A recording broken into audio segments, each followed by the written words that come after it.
Fundamental of GIS देखते हैं। GIS यानी कि ज्योग्राफिकल इंफॉर्मेशन सिस्टम या ज्योग्राफिक इंफॉर्मेशन सिस्टम जैसे आप कहना चाहें। जो प्रेजेंटेशन है वो डॉक्टर ग्रेगोरी द्वारा है और जो कंटेंट है जिस पे हम बात करेंगे वो सबसे पहले हम जीआईएस देखेंगे। जीआईएस के साथ जो भी टर्म्स रिलेटेड है उन्हें देखेंगे। जीआईएस में ज्योग्राफिक इंफॉर्मेशन क्या है, सिस्टम क्या है, वो हम देखेंगे। जीआईएस अगर ये सॉफ्टवेयर माने तो कैसा है, अगर ये कोई टूल माने तो कैसा है, और जीआईएस में क्या अप्रोच है हमारी एनालिसिस के लिए, क्योंकि जब हमारे पास डेटा आ जाता है और जो डेटा इन्फॉर्मेटिव होता है तो उसकी एनालिसिस करना वो किस तरीके से किया जाता है जीआईएस में। साथ में हम देखेंगे जीआईएस, क्योंकि जीआईएस बहुत सुना है, ज्योग्राफिक इंफॉर्मेशन साइंस भी है, इसके साथ एक साइंस, जैसे साइंस एंड टेक्नोलॉजी होती है इस तरीके से एक ज्योग्राफिक इंफॉर्मेशन एक साइंस भी है अपने आप में। फिर हम देखेंगे डेटा यानी कि जो हम अपने व्यू में देखेंगे, चाहे वो कंप्यूटर हो, चाहे हम मैप पे देखते हैं, चाहे जो हम यहाँ से अचीव करते हैं अपने सैटेलाइट से, या फिर हम डेटा निकालते हैं कहीं से, जैसे एट्रीब्यूट डेटा है कि क्या इसका नाम है, क्या इसकी एज है, वो सारी चीज़ें जो डेटा है उसमें उनके बारे में हम बात करेंगे। चाहे वो स्पेशल मतलब होता है लोकेशन बेस्ड, और उसके एट्रीब्यूट जो उससे संबंधित होंगे। जियो रेफरेंसिंग क्या होती है डेटा की, इसको भी हम देखेंगे। रास्टर वेक्टर डेटा क्या होते हैं, लेयर्स क्या होती हैं डेटा की, एक डेटा, दो डेटा, तीन डेटा, इस तरीके से लेयर। जैसे अगर आपने वो बर्गर देखा है तो उसमें एक चीज नीचे एक बन रहता है, उसके अंदर एक आलू की टिक्की की होती है, फिर उसके ऊपर कुछ चीज़ की लेयर होती है। तो जो लेयरिंग है ना, उस लेयर की बात करेंगे किस तरीके से जीआईएस में लेयरिंग होती है। और बात करेंगे क्वेरी की। GIS database, geographic information system का जो डेटाबेस है, अब डेटाबेस की बात आ गई तो क्वेरी भी होगी, क्योंकि डेटाबेस मतलब क्या आता है, आप स्टोर कर सकते हैं, रिट्रीव कर सकते हैं, मॉडिफाई कर सकते हैं, मैनिपुलेट कर सकते हैं, फिर उसके बाद रिट्रीव कर सकते हैं, यानी कि आप क्वेरी कर सकते हैं। और उसके बाद जब जीआईएस में किस तरीके से हम डेटा को इंटीग्रेट करते हैं, डेटा का इंटीग्रेशन कैसा है, वो सब हम देखेंगे। तो शुरुआत करते हैं ज्योग्राफिकल इंफॉर्मेशन से।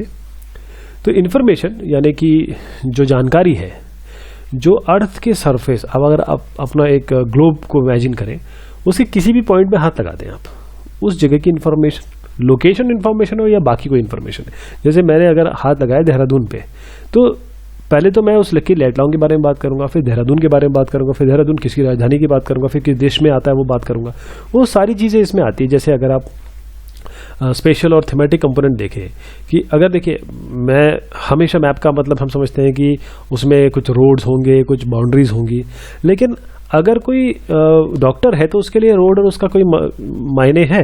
वो अगर कोई घूमने जा रहा है या फिर कोई, तब तो ठीक है, लेकिन अगर वो कोई डिसीजन निकालना चाह रहा है कोई डॉक्टर, तो उसके लिए उसको हॉस्पिटल्स पता होने चाहिए। कोई अगर आप कोई पानी वाला है जो हाइड्रोलॉजी से डील करता है, उसको रिलीफ पता होना चाहिए। कोई ट्रांसपोर्ट वाला है, ट्रांसपोर्ट मिनिस्ट्री, उसको ट्रांसपोर्ट नेटवर्क पता होना चाहिए, है ना।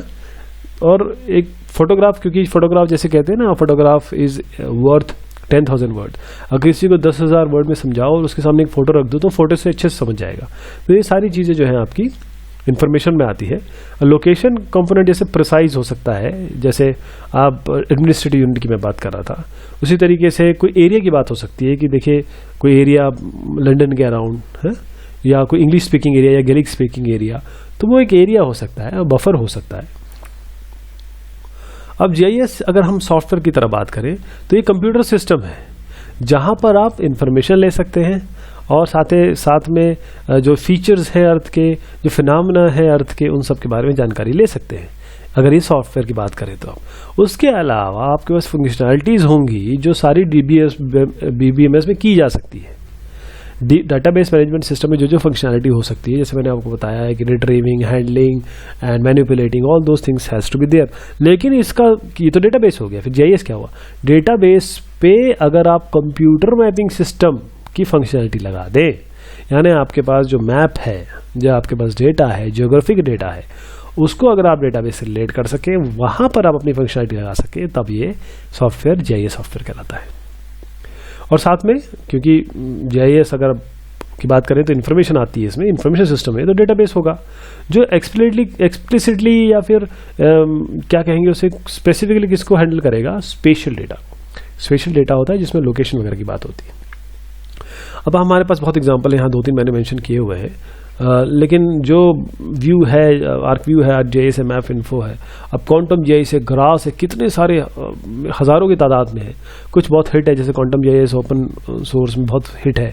इसी तरीके से जो ArcGIS है वो प्रोप्राइटरी में बड़ा फेमस है। तो अगर GIS को हम टूल किट की बात करें तो क्या एक टूल किट ऐसी जो किट जिसमें कुछ टूल्स होंगे। टूल्स क्या क्या कर सकते हैं, वो क्या काम करेंगे। आप manipulate spatially, analyse spatially and visualise data. अब मैनिपुलेट स्पेशली यानी कि अगर आपके पास पॉसिबिलिटी हो डिस्टेंस निकालने की, एडजेसेंसी निकालने की। मैंने कहा कि देहरादून से दिल्ली का डिस्टेंस निकल सके, देहरादून के आसपास कौन सी और जगह बता सके, क्या प्रोजेक्शंस हैं, क्या स्केल है। अब मैप तो डिफरेंट उसमें लेवल पे आता है। 10,000 का भी होता है, 1 लाख का भी होता है, 1:1 लाख का भी, तो 1:10,000 का भी होता है, 1:1000 का भी होता है। और प्रोजेक्शंस अलग होते हैं। अब अमेरिका जो है वो अलग प्रोजेक्शन फॉलो करता है, हिंदुस्तान अलग प्रोजेक्शन फॉलो करता है। उनका वो प्रोजेक्शंस अगर आप चेंज कर सकें, और साथ में जो डिस्पैरेट सोर्स है, यानी कि आपके पास GPS भी है, आपके पास कैमरा भी है, आपके पास तमाम चीज़ें हैं, उन सब से आप डेटा लेके उसको दिखा सकें एक साथ। डिस्पैरेट यानी कि अलग अलग इंडिपेंडेंट सोर्सेस। अब आपके पास डेटा तो आ गया, अब उसको एनालाइज भी तो करना है। तो उसकी क्वांटिटेटिव एनालिसिस, क्वांटिटी के हिसाब से, क्वालिटी के हिसाब से, है ना, एक्सप्लोरेटरी स्पेशल डेटा एनालिसिस, ये सारी चीज़ अगर आप कर सकें तो आप उसको टूलकिट कहेंगे। साथ में आप विजुअलाइजेशन तो बहुत ज़रूरी है, जैसे मैप देख सकते हैं, टेबलोग्राफ बन जाए उससे, एनिमेशन बन जाए कुछ उससे, 3D बन जाए उससे, वर्चुअल लैंडस्केप्स बन जाए, है ना, कि आपको real world, real life view मिले। अब अगर GIS का जो अप्रोच है, जैसे एनालिसिस अप्रोच, और ये इस तरीके से अगर हम देखें तो अगर डेटाबेस की बात करें तो हम कैसे एक्सप्लोर कर सकते हैं उनको, कन्वेंशनल वे में या ज्योग्राफिकली। जो हमारे पुराने तरीके थे उस तरीके से कर सकते हैं या ज्योग्राफिकल कर सकते हैं। तो हम क्या है कि ये इसकी अप्रोच हमें बताती है GIS की, कि हमारा एप्लीकेशन जो है वो लोकेशंस पे है, जगहों पे है। फिर पूरी तरीके से आप किसी एक जगह पे, जैसे मान लीजिए मैं एक जगह बैठा हूँ, अब मेरे पास GIS है, तो मैं पूरे वर्ल्ड के बारे में जानकारी ले सकता हूँ, पूरे वर्ल्ड के बारे का डेटा लेके एक जगह पे काम कर सकता हूँ, है ना। और ये ज़रूरी नहीं है, अप्रोच ये है कि कोई वेंडर स्पेसिफिक नहीं, वेंडर ने कुछ बना के दे दिया या जो चीज़ अवेलेबल हो गई, वो ज़रूरी नहीं है कि आप उससे रिस्ट्रिक्ट हो गए। यानी कि आपके पास, जैसे क्वांटम GIS की अगर मैं बात करूं या फिर ArcGIS की बात करूं, तो उसमें आप अपने खुद फंक्शनैलिटी डाल सकते हैं, पाइथन में बना सकते हैं, प्लगइन्स डाल सकते हैं, ताकि आप अपनी फंक्शनैलिटी डाल सकें। और इससे क्या फ़ायदा होगा, आप भी यूज़ कर सकते हैं, दूसरे भी आपकी बनाई हुई विधाओं को उपयोग कर सकते हैं। तो जो आप अप्रोच की बात करेंगे उसमें, क्योंकि एडवांटेजेस भी होंगे, डिसएडवांटेजेस भी होंगे, तो आपको एडवांटेजेस लेने हैं, डिसएडवांटेजेस कम करने हैं। और साथ में जो बेसिकली हर सारा काम जो हो रहा है वो हमारे ह्यूमन बीइंग की अपलिफ्टमेंट के लिए हो रहा है, एडवांसमेंट के लिए हो रहा है। तो अगर ये चीज़ आ जाती है इसमें, तो GIS का अप्रोच, इसलिए GIS फेमस हो रहा है, जिसलिए GIS फेमस है, क्योंकि ये एक ही जगह पे बैठ के सारी चीज़ों को एनालाइज करके डिसीजन मेकिंग के काम में आता है। और अगर हम ज्योग्राफिकल इंफॉर्मेशन सिस्टम की जगह ज्योग्राफिकल इंफॉर्मेशन साइंस की बात करें, जैसे कंप्यूटर साइंस बोलते हैं, है ना, ह्यूमैनिटी साइंस बोलते हैं, इसी तरीके से साइंस की बात करें तो ये है दिस साइंस। ये साइंस क्या करता है, ज्योग्राफिकल इंफॉर्मेशन को अच्छे से अच्छा, अप्रोप्रिएटली और सबसे सुंदर इसका उपयोग किया जा सके उसको डील करता है। और ये GIS से रिलेटेड है, एप्लीकेशन स्पेसिफिक तो नहीं है, क्योंकि एप्लीकेशन तो GIS की चीज़ों को लेके बनाए जाते हैं, कंप्यूटर साइंस में से कोड किया जाता है। जैसे हम अगर एनालिसिस टेक्निक्स निकालें, क्या एनालिसिस टेक्निक हो सकती है। अब एनालिसिस टेक्निक बनाएंगे तो वो आराम से किसी भी प्रोग्रामिंग लैंग्वेज में कोड करके आप उसे कंप्यूटराइज कर सकते हो। लेकिन एनालिसिस टेक्निक क्या है, जैसे नियरेस्ट नेबरहुड है, एक एग्जांपल ले रहा हूँ मैं आपको, कोई नेटवर्किंग एल्गोरिथम है, ये एल्गोरिथम जो आती है ये सब ज्योग्राफिकल इंफॉर्मेशन साइंस है। अगर कोई आपको कहता है geographical information system is a software, तो आप उसको बड़े विनम्रतापूर्वक बोल सकते हैं कि देखिए साहब, इसमें जो फंक्शनलिटी निकल रही है वो हमने ऑप्टिमाइज़ की हुई है, कॉम्प्लेक्सिटीज़ के लिए वो की हुई है, और इस तरीके से हमारा ये काम होता है। उसको कोड करना अलग बात है, उसको कोड करके तो क्योंकि सॉफ्टवेयर ऑटोमेट करता ही करता है। तो एल्गोरिथम्स, एनालिसिस, विजुअलाइजेशन जो भी टेक्निक्स है, these comes under our geographical information science. अब डेटा किस प्रकार के हो सकते हैं, बगैर डेटा के तो ज्योग्राफिकल इंफॉर्मेशन सिस्टम का कोई मतलब नहीं है। There has to be data, data कोई भी हो सकता है, रास्टर हो सकता है, डेटा वेक्टर हो सकता है। तो क्या फीचर कोई भी देखिए फीचर, जैसे मैंने देहरादून की बात की थी ना, देहरादून एक एरिया है, उसके फीचर्स होंगे, नदियाँ होंगी, नाले होंगे, उसमें रोड होंगे, उसमें लोग होंगे, उसमें बिल्डिंग्स होंगी, वो सारी की जो टेक्स्ट है, इमेजेस है, साउंड्स है, स्टैटिस्टिक्स है, ये सारे आपके एट्रीब्यूट डेटा में आते हैं। एट्रीब्यूट डेटा क्या होता है? सपोर्टिंग डेटा होता है। देहरादून तो एक नाम है, उसका सपोर्टिंग डेटा भी तो होगा। इसी तरीके से स्पेशल डेटा जो है लोकेशन पे बेस्ड होता है, ज्योग्राफिक यानी कि लैट लॉन्ग इन सब पे बेस्ड होता है।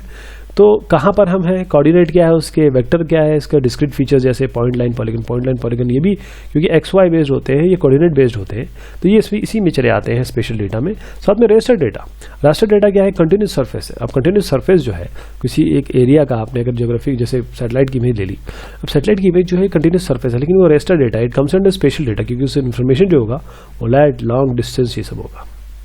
साथ में आपकी डिजिटल वैल्यूज होगी, डिजिटल नंबर जिसे हम कहते हैं। अब जियोरेफरेंसिंग एक बहुत इंपॉर्टेंट चीज़ है। जियोरेफरेंसिंग मतलब ये है कि आपने मान लीजिए सैटेलाइट ने एक इमेज वो फ़ोटो खींच ली, या फिर एक आपने हवाई जहाज़ से फ़ोटो खींच ली, है ना, जिसे एरियल फोटोग्राफी कहते हैं। अगर आप फोटोग्राफ तो ले लिया आपने, अब फोटोग्राफ तो केवल ये क्या, आपको कैमरा खुला, उतनी देर में उसने जितना रेडियंस वैल्यू या जो DN values, digital numbers value ले ली, ठीक। लेकिन जो तो रेफर नहीं हुई ना अभी। जियो रेफरेंस मतलब किसी एक पॉइंट पे क्या लैट लॉन्ग है, क्या लोकेशन है, तो आपको नहीं पता। तो उसको क्या होता है कि जो आपका इमेज है जो आपने ली है कैमरे से, उसको रियल लाइफ वर्ल्ड वैल्यू में लैट लॉन्ग में कन्वर्ट करने को हम जियो रेफरेंसिंग कहते हैं, है ना, ताकि आप किसी भी पॉइंट पे जाके बता सके मैं यहाँ पर हूँ, और वो पूरी तरीके से ग्लोबल होनी चाहिए, लोकल नहीं। तो देखिए ये आपके पास एक स्क्रीन है, स्क्रीन में कुछ ऐसा लोकेशन मैंने दिखाने की कोशिश की है। ये स्क्रीन डेटा है कि 11 देखिए यहाँ पर 6, 3 और 11 और 8 के करीब है। अगर आप इसको ट्रांसफॉर्म करेंगे जियो रेफरेंसिंग में, तो अब जो डेटा आएगा, आप जैसे ही आप माउस ओवर करेंगे या फिर आप किसी पॉइंट पे जाएंगे तो आपको लोकेशन पता चलेगी, exact location on the globe पे इंफॉर्मेशन पता चलेगी। इसे हम जियो रेफरेंसिंग कहते हैं। अब लेयर्स की बात करें तो data on different themes are stored in separate layers. अब थीम्स की बात करता हूँ मैं, जैसे रोड नेटवर्क है वो अलग थीम है। अब पानी का जो है वो हाइड्रोलॉजी में आता है, पानी का नदी नाले ये सब अलग लेयर्स है। इन सब लेयर्स के बारे में मैं बात कर रहा हूँ, तो सारी लेयर जो होती है वो जियो रेफरेंस होनी चाहिए। सबसे इंपॉर्टेंट बात तो ये है, ताकि आप उससे इजीली इंटीग्रेट कर सके। अगर देहरादून की नदियाँ हैं, देहरादून के रोड हैं, तो देहरादून के ही ऊपर आने चाहिए, है ना। तो एक अपना बढ़िया सा एक कॉम्प्लेक्स मॉडल हम बना सकते हैं, ये डिफरेंट सोर्सेज से जो हमें मिल रहा है। और जब हम उसको देखेंगे आपके देहरादून के या फिर किसी भी एक लोकेशन के मैप के ऊपर, आप देख रहे हैं कि भाई रोड भी आ रहा है और रोड नेटवर्क भी है, चलो इलेक्ट्रिसिटी नेटवर्क भी है ना, अलग अलग थीम्स के हिसाब से। तो कितना अच्छा सा एक इन्फॉर्मेशन मिलेगी, क्योंकि अल्टीमेटली ये इन्फॉर्मेशन को देख के खुश तो होना नहीं है, इन इन्फॉर्मेशन को लेके कुछ डिसीजन बनाने हैं, कुछ डिसीजन मेकिंग करनी है, अपनी जो प्रेजेंट हमारी जो स्टेट है उसको एलिवेट करना है, बढ़ाना है। अब देखिए ये जैसे एक मैंने एक इमेज यहाँ पर देखी, तो इसमें क्या है मुझे तो कुछ समझ में नहीं आ रहा है। कि कोई अगर लेमैन होगा वो बोलेगा ये क्या चीज़ है, ये तो I am not able to get it. But अगर आप इसे बोलेंगे कि देखिए इसका स्केल इतना है, इसका ग्रिड साइज इतना है, इसका मैक्सिमम ऑल्टीट्यूड या फिर ये देखिए यहाँ पर आपको कंटूर्स है, यहाँ पर हाइट दिख रही है, तो आप बोलेंगे हाँ अब इन्फॉर्मेशन निकल के आ रही है। तो ये इन्फॉर्मेशन जो है आपका रेस्टर डेटा देता है। और वेक्टर डेटा की बात करें तो ये देखिए पॉइंट है, ये सब रीजन है, ये रीजन है 1 2 3, यहाँ पर 3x3 9 रीजन है। तो ये शेप है, ये पॉइंट है, उसके पास अब सारी इंफॉर्मेशन उसकी जो आप जिसे हम एट्रीब्यूट्स कहते हैं। इसी तरीके से जो ये 9 लोकेशंस हैं उनकी भी आपके पास इंफॉर्मेशन है, इसे वेक्टर डेटा कहते हैं। अब मान लीजिए आपके पास एक एरिया है, ठीक, ये तो आप देख रहे हैं एक सिटी है। अब उसके ट्रांसपोर्टेशन रूट ले आइए, डेमोग्राफिक इन्फॉर्मेशन ले आइए, उसके माइग्रेशन पैटर्न ले आइए, लाइब्रेरी ले आइए, बुक स्टोर ले आइए, बुक प्रोडक्शन ले आइए, सब इसके ऊपर मर्ज कर दीजिए, कंबाइन कर दीजिए। तो कितने आसानी से एक मैप से, एक इन्फॉर्मेशन से आपको पूरी बुक प्रोडक्शन की इस पूरे एरिया में मिल जाएगा, है ना। अब आप जो सुन रहे हैं अभी, उनकी अलग अलग विधाएं होंगी, वो सारे अपनी अपनी विधाएं इसमें डाल सकते हैं, है ना। इन सब की जगह वो अपनी विधा डाल सकते हैं।